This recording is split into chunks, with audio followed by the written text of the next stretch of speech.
ગઈકાલે સવારે 7:15ની આસપાસ ઉમરપાડા પોલીસ સ્ટેશનના સબ ઇન્સ્પેક્ટર છે અને ઊંચવાડા ગામ છે તેના સરપંચ દ્વારા એક ફોન આવેલો કે રેલવે સ્ટેશન પાસે આવેલું જે કબ્રસ્તાન છે એની અંદર કોઈ પશુ અથવા કોઈ વ્યક્તિઓને દફનાવેલ હોવાની ત્યાંના કબ્રસ્તાનના કેરટેકર જે છે મુસાભાઈ એમને શંકા છે.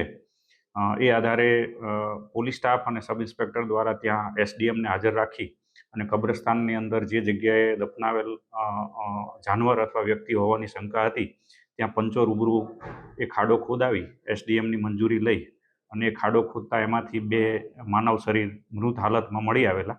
આ બંને યુવાનો હતા.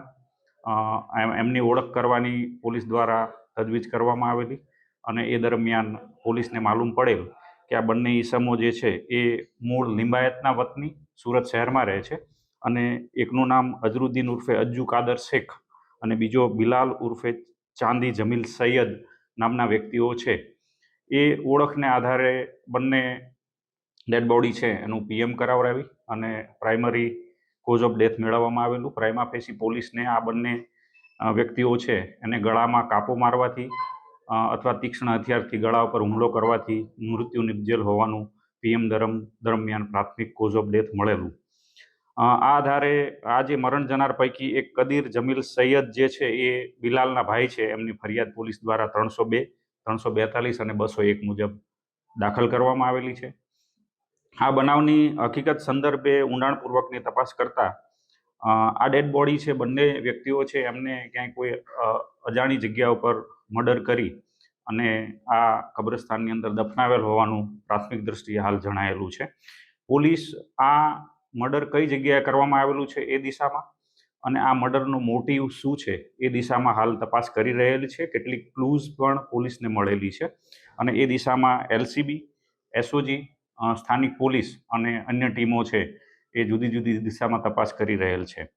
એ દરમિયાન પોલીસને જાણવા મળેલ કે ઉમરપાડા પોલીસ સ્ટેશન વિસ્તારમાં રહેતો અફજલ હાજી શેખ નામનો વ્યક્તિ છે એ પણ આ 3 વ્યક્તિઓ સાથે સુરતથી આવેલો અને મૂળ ઉમરપાડાનો વતની છે. એ લોકોને અવારનવાર એમને અહીં બોલાવતો આ બંને મરણ જનારને અને એની સાથે દોસ્તી હતી. આ વ્યક્તિ છે એને શોધખોળ કરતા એ ગાયબ છે અને એ તપાસ દરમિયાન એ ક્યાંય ફોન સ્વિચ ઓફ કરી અને અન્ય વ્યક્તિઓ સાથે ક્યાંક નીકળી ગયેલ હોવાનું પોલીસને પ્રાથમિક દ્રષ્ટિએ હાલ તપાસમાં જણાયેલું છે.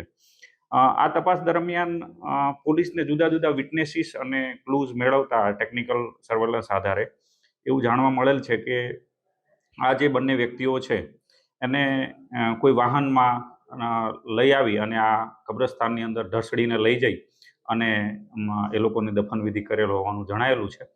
એટલે એ દરમિયાન પોલીસને એક અલ્ટો કાર છે એ ગુનામાં વપરાયેલ હોવાનું જાણવા મળતા એ વ્યારા ખાતે કોઈ જગ્યાએ રોડ ઉપર મૂકેલી અને એને પોલીસ દ્વારા કબજે લેવામાં આવી છે. એની એફએસએલની તપાસણી કરાવવાની તજવીજ ચાલુ છે. આ જે બનાવ છે એની અંદર પોલીસને ક્યાંય ને ક્યાંય કોઈ જગ્યાએ આંતરિક રાઇવલરી હોવાનું પણ જણાયેલું છે. એ દિશામાં બી તપાસ કરવામાં આવી રહેલી છે. ક્યાંય કોઈ જગ્યાએ અન્ય આરોપીઓ પણ આમાં સંડોવાયેલ હોવાનું પ્રાથમિક દ્રષ્ટિએ જણાય છે. એટલે એ દિશામાં પણ પોલીસ દ્વારા હાલ તપાસ કરવામાં આવી રહેલ છે. આ જે આરોપી જે અફજલ હાજી શેખ છે જેના પર ફરિયાદીશ્રીએ શંકા વ્યક્ત કરી છે અને ક્યાંય કોઈ જગ્યાએ પોલીસને પણ એ દિશામાં ક્લૂઝ મળેલી છે, એના વિરુદ્ધમાં ટોટલ 4 ગુના અગાઉ પણ નોંધાઈ ચૂકેલા છે. એમાં એના વિરુદ્ધમાં દાંતા પોલીસ સ્ટેશનમાં બનાસકાંઠામાં 302નો ગુનો 2007માં નોંધાયેલો છે. માંગરોળમાં 399 મુજબનો 2008માં નોંધાયેલો છે અને ઉમરપાડામાં 498 ક મુજબનો અને જુગારધારા મુજબનો ગુનો અગાઉ નોંધાયેલો છે. આ આરોપી છે એ ક્રિમિનલ ઇન્ટિસિડન્ટ ધરાવે છે. એ જેલમાં રહી ચૂકેલો છે અને જેલવાસ કાપીને આવેલો આરોપી છે. એટલે એ દિશામાં પણ પોલીસ તપાસ કરી રહેલ છે. મરણ જનાર પૈકી બિલાલ અને અજ્જુ, એ પૈકી બિલાલ છે એનો પણ ગુનાહિત ઇતિહાસ છે. એ પણ સલાબતપુરા પોલીસ સ્ટેશનમાં સુરત શહેરમાં આર્મ્સ એક્ટના 2 ગુનામાં પકડાયેલો છે. એટલે ક્યાંય કોઈ જગ્યાએ આ બંને લોકો છે મિત્રતા હતી પણ ક્યાંય કોઈ પૈસાની લેતી દીતીને લઈ યા બીજી કોઈ અગમ્ય કારણસર એમના વચ્ચે કોઈ અણબનાવ બનેલો છે અને આ બનાવ બનેલો છે. એમાં કોણ કોણ સંડોવાયેલા છે આ ગુનાનો મોટિવ શું છે અને આ ગુનાનો જે જગ્યા છે એ ક્યાં છે, કોન્સ્પિરેસી રચવામાં આવી તો ક્યાં આ લોકોએ કાવતરું રચેલું છે, એ દિશામાં પોલીસ હાલ તપાસ કરી રહેલી છે. જુદી જુદી ટીમ એસપી સાહેબ શ્રી સુરત ગ્રામ્યના માર્ગદર્શન નીચે કામ કરી રહેલી છે.